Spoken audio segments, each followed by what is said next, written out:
may-ari po ni Cedric Sablan. Baka mamaya pwede din natin makausap si Sir Cedric Sablan para makuha yung pahayag niya. Saka makuha yung reason din bakit nga may mga delays no, sa kanyang delivery. Yes, attorney. Kasi nag-commit na siya eh. Yes, attorney, tayo po ay tumatawag dito kay Cedric Sablan upang makuha din yung kanyang panig or yung kanyang mga explanation as to why po na sobrang delay nitong pag-supply po niya or pag-deliver po niya nitong mga damit.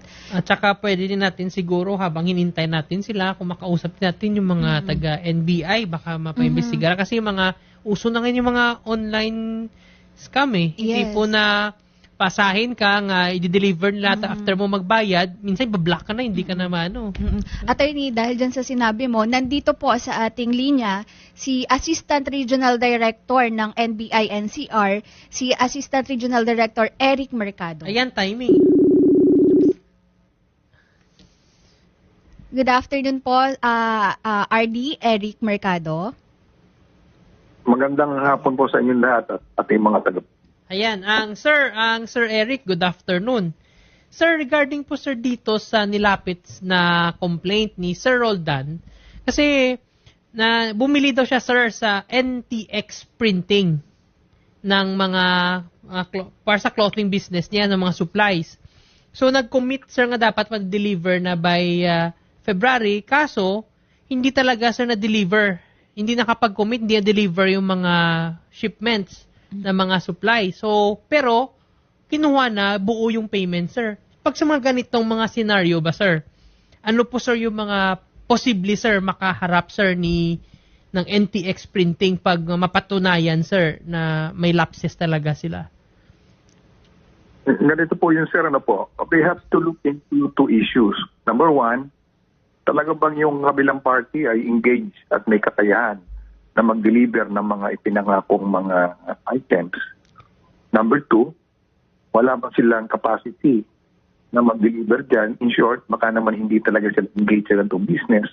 Okay. At ito ay part lang ng team upang makapagbiktima ng ating kababayan. Ngayon, kung mayroong pagpapanggap ang sino man na may kakayahan siya mag-deliver ng ganong item, ngunit wala naman, ito po ay malinaw na pansin lang sa ating mga kababayan at maaari tayong magsampa ng kaso laban sa kanila kasong kriminal. Maaari po itong estafa as defined and penalized under Article 315 of the Revised Penal Code.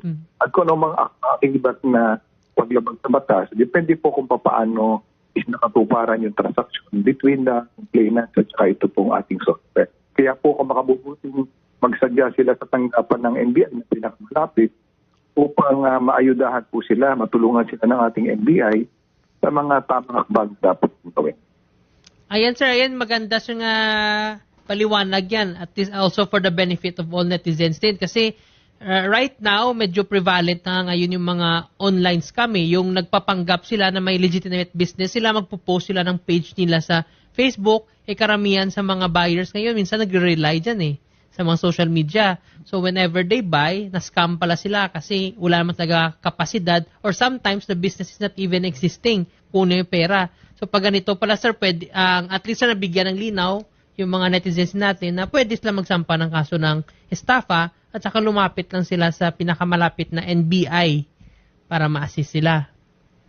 Opo sir, kasi dapat ang ating mga kababayan na nagiging prudent din, bigyan nila ang panahon ng kanilang mga sarili na tingnan kung ito bang kanilang existing talagang opisina, factory o form of business upang makita nila kung may katotohanan at kung may kakayahang mag-deliver ng mga item na naipangako sa kanila. Masasayang po kasi ang ating mga ipong salapi kung tayo makikipag-tip sa mga taong una. Tama po ba ang mga pangalan ng mga taong kausap natin? Ipo ba tunay na pangalan ang ibinigay nila?